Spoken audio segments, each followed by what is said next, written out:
that was an awesome dog. Oh, absolutely. The next question, is the narcotics team, the dog and the handler, are they effective? Well, yes, once again, if used properly and under the right conditions, they are. Now, here's kind of the secret. I pretty much trust the dog. Who I don't trust is the handler. Now, I want you to watch this tape right here, and you're going to see two false positives. The first time our trainer is going to do it, so it's very, very obvious. The second time, she's just going to talk the dog into alerting. In the following footage, I'm going to show you a documented trained narcotic detector dog false alert. Notice this Labrador hunting for the substance.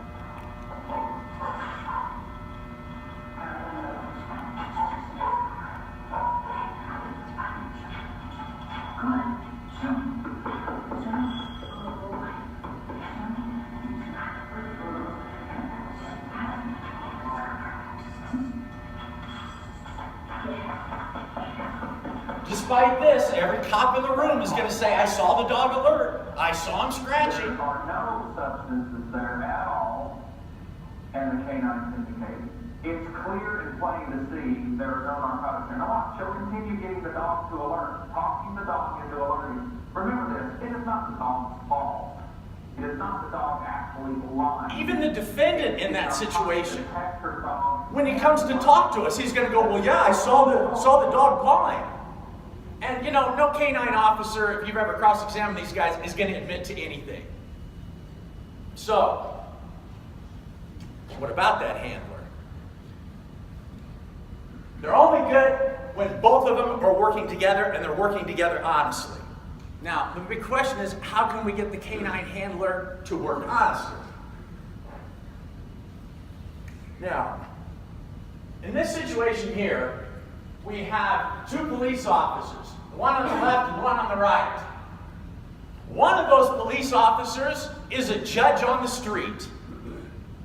One of these cops has judicial authority, and it's this one right here. And why? Because he has a dog.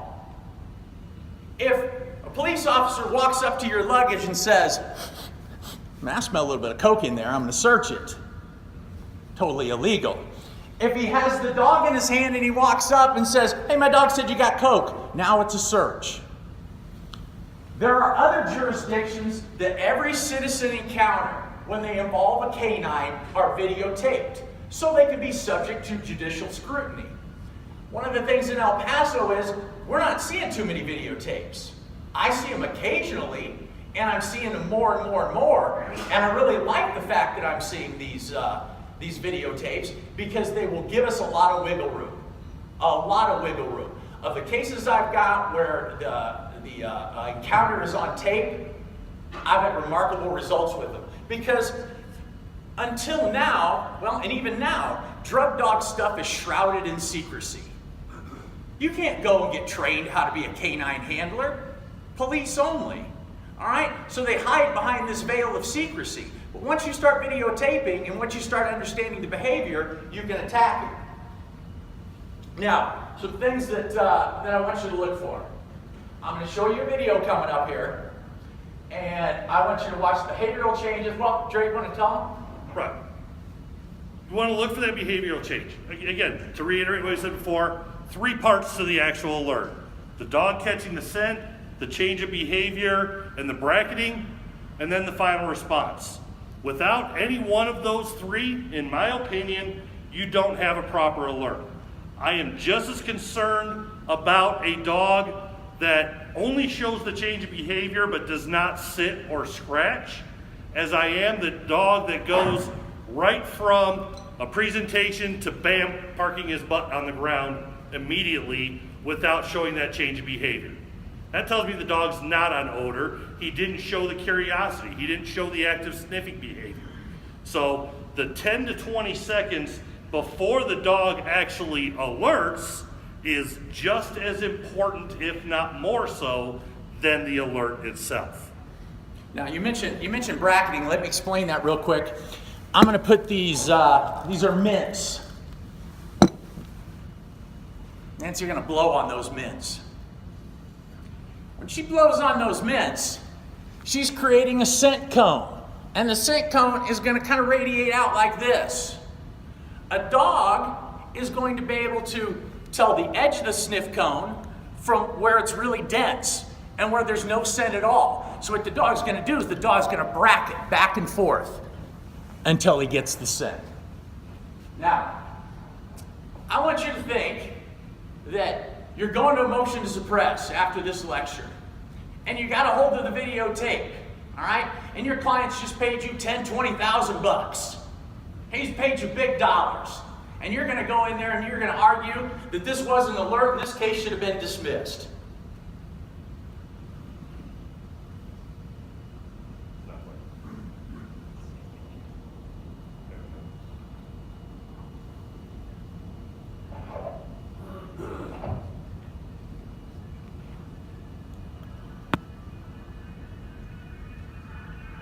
Okay.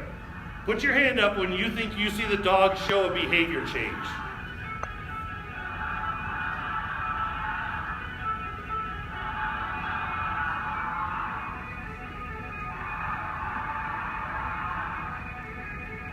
You see good active sniffing behavior, the dog's curious. Here's another thing. Look at the dog jumps up and he looks inside the vehicle.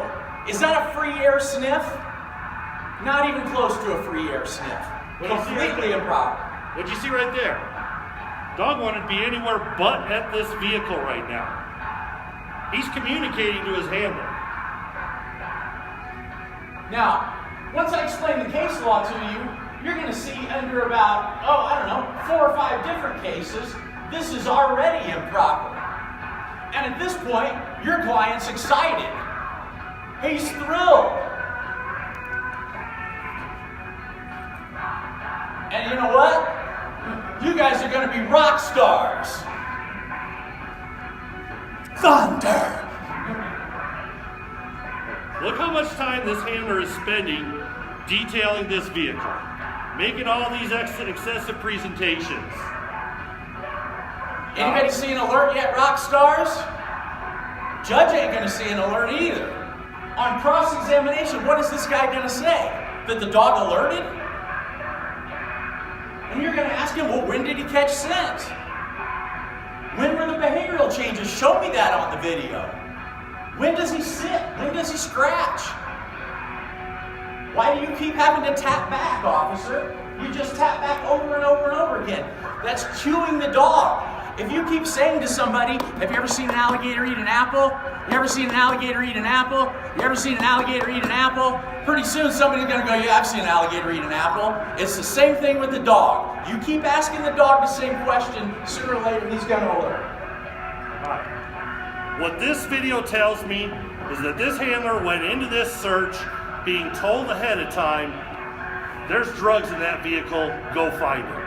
And he was going to be damned if he was going to leave that vehicle without his dog alerting so that he had the probable cause to find it. And if that means he's got to cue that dog into that sit, he's going to cue that dog into that sit.